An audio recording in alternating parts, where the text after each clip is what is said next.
اس کے برعکس ایک اور معجزہ نبی کریم صلی اللہ علیہ وسلم کا ہے کہ جو چاند کو انہوں نے ہاتھ سے. جی بالکل درست ہے.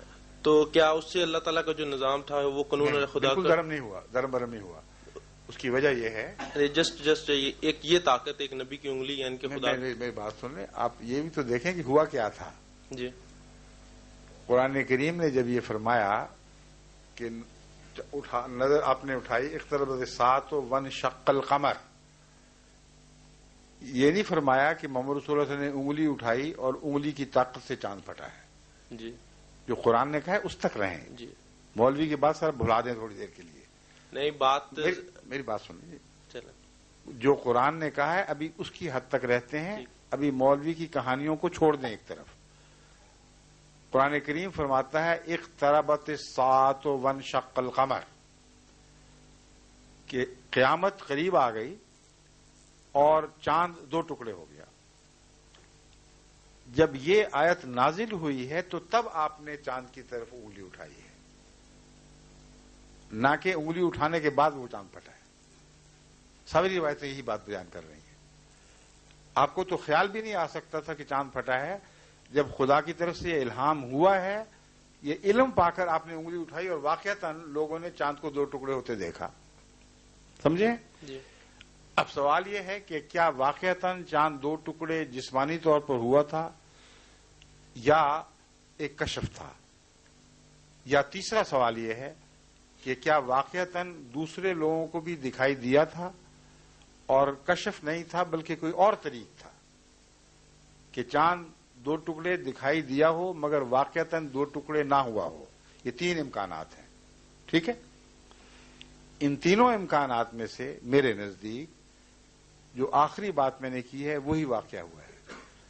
اس کی وجہ یہ ہے کہ تمام دنیا کے سائنسدان اس بات پر متفق ہیں کہ چاند 1400 سال پہلے تو کیا، جب سے زمین اور کائنات بنی ہے کبھی بھی بیچ میں سے پھٹ کر الگ نہیں ہوا.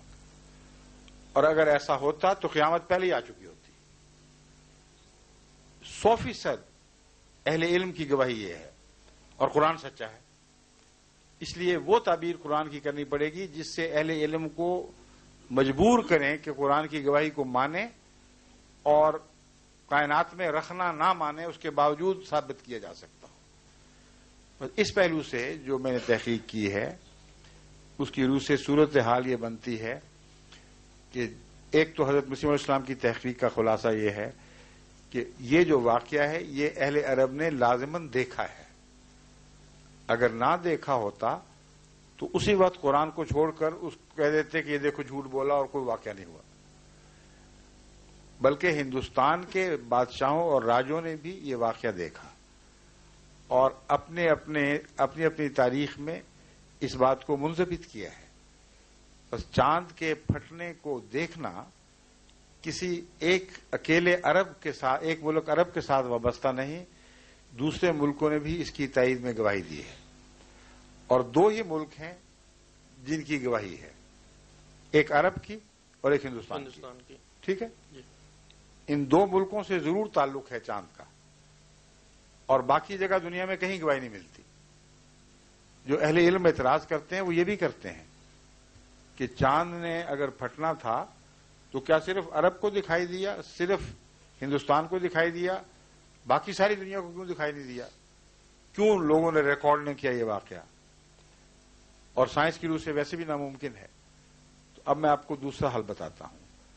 انہی سائنسدانوں نے یہ بات ثابت کر دی ہے تحقیق کے دوران کہ ڈائناسورز جو کسی وقت اس دنیا کے مالک تھے اور ساری سطح زمین پر چھائے ہوئے تھے، ان کی موت ایک ایسے واقعہ سے ہوئی ہے جس کے نتیجے میں زمین کے بیچوں بیچ شمال سے جنوب تک ایک بادل اٹھا ہے اور اس نے دور دور تک جو کو بھر دیا، اور ایک لمبے عرصے تک اس بادل کے اثر کی وجہ سے جو خوراک کا نظام تھا وہ درم برم ہو گیا اور ڈائناسور بھوکے مر گئے تھے. اب جو بادل ابھی بھی آج کل کی جو نئی تحقیق ہے، یہ میں مضامین پڑھتا رہتا ہوں.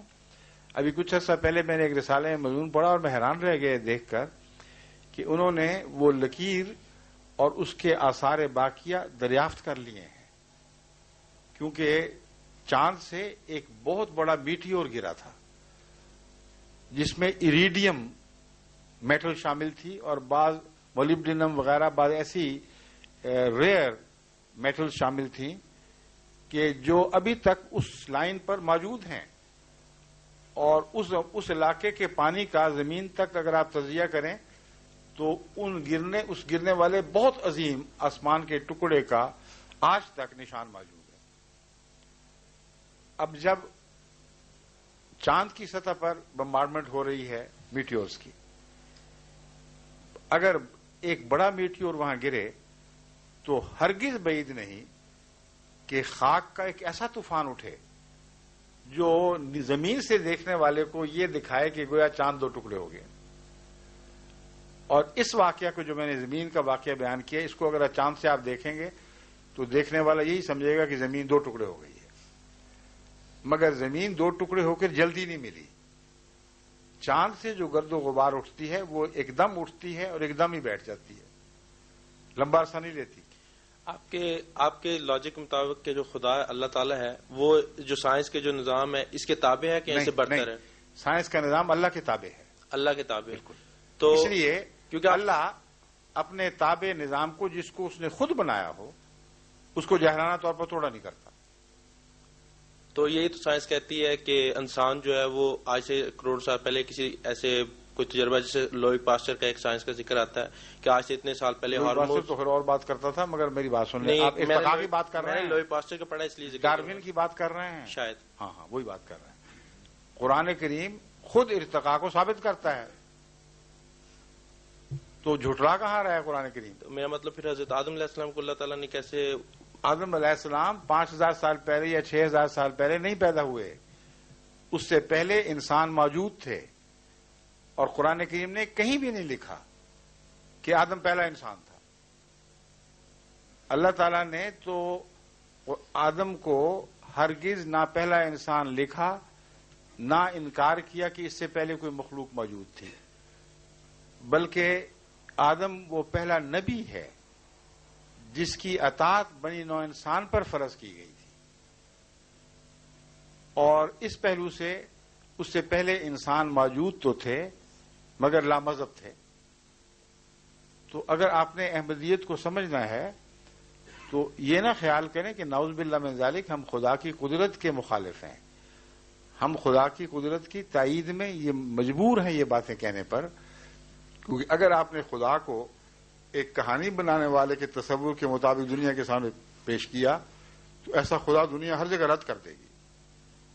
ہم قرآن سے وہ خدا پیش کرتے ہیں جس کو دنیا رد کر سکتی ہی نہیں۔ اس لیے احمدیت کا مزاج سمجھیں۔ ہم یہ کہتے ہیں، اور یہ بنیادی اصول ہے، کہ اللہ تعالیٰ نے جیسا کہ میں نے ابھی بیان کیا تھا کائنات کو ایک چیلنج کے طور پر پیش کیا ہے۔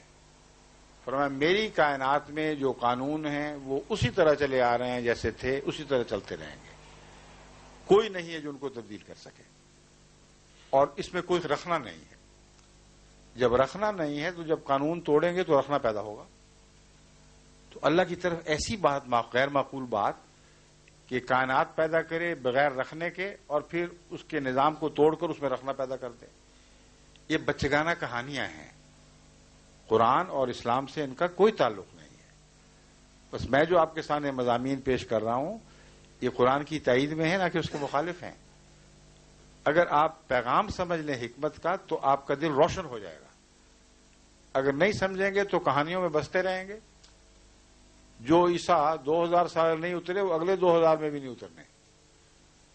دنیا کہیں سے کہیں پہنچ گئی ہے، کیا رخ بدل گیا ہے حالات کا، اور ابھی اتر ہی نہیں رہے، اس لیے کہ چڑھے ہی نہیں۔ عام نبی تھے، نبیوں کے طور پر فوت ہوئے ہیں، صلیب پر نہیں فوت ہوئے، خدا نے اعجازی طور پر صلیب سے بچا لیا۔ تو یہ ہمارا عقیدہ ہے۔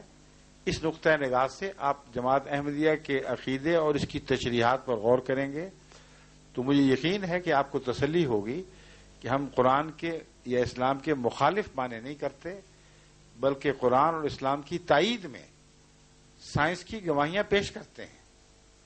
میں جو اب تک کر رہا ہوں یہی تو گواہی پیش کر رہا ہوں۔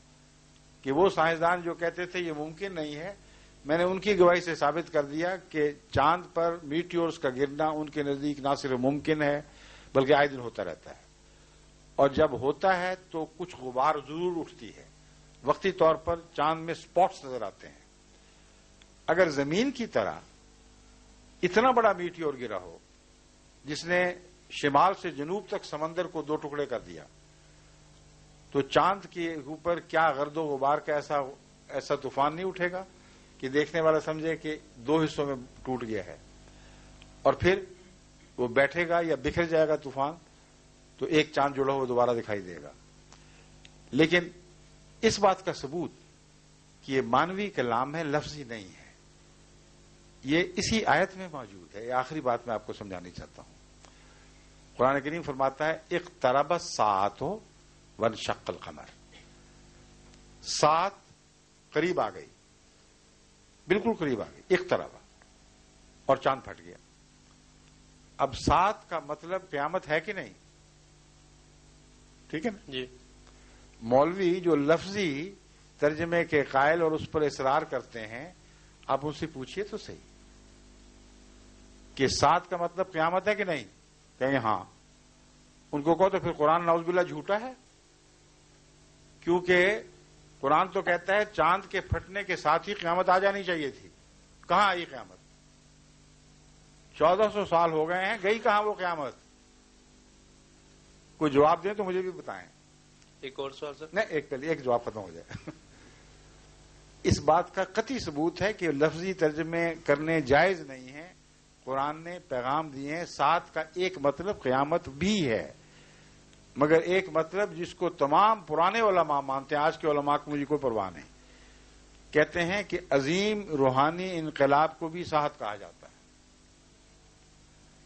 بس اقتربت الساعۃ سے مراد یہ تھی کہ چاند کا 2 ٹکڑے ہونا اس بات کی قطعی دلیل ہے کہ جو روحانی انقلاب تیرے ذریعے برپا ہونا تھا اس کا وقت آ پہنچا ہے۔ اور چاند کس کا نشان تھا؟ عرب کا۔ یہ بھی مولوی بھول جاتے ہیں۔ چاند کا پھٹنا ظاہری یا کشفی ہونے کے لحاظ سے معنی نہیں رکھتا، اصل اس وجہ سے معنی رکھتا ہے کہ عربوں کی بادشاہت کا نشان چاند تھا۔ چاند پھٹ گیا کا مطلب ہے کہ عربوں کی حکومت ختم، شرک اب اڑ گیا یہاں سے، اور محمد رسول اللہ کی لائی جانے والی قیامت اب برپا ہو کے رہے گی۔ یہ واقعہ آپ کی زندگی میں ہو گیا کہ نہیں ہوا؟ تو جو چیز واقعتاً سچی ہوئی وہ لفظی ترجمے سے نہیں ہوئی، وہ معنوں سے ہوئی۔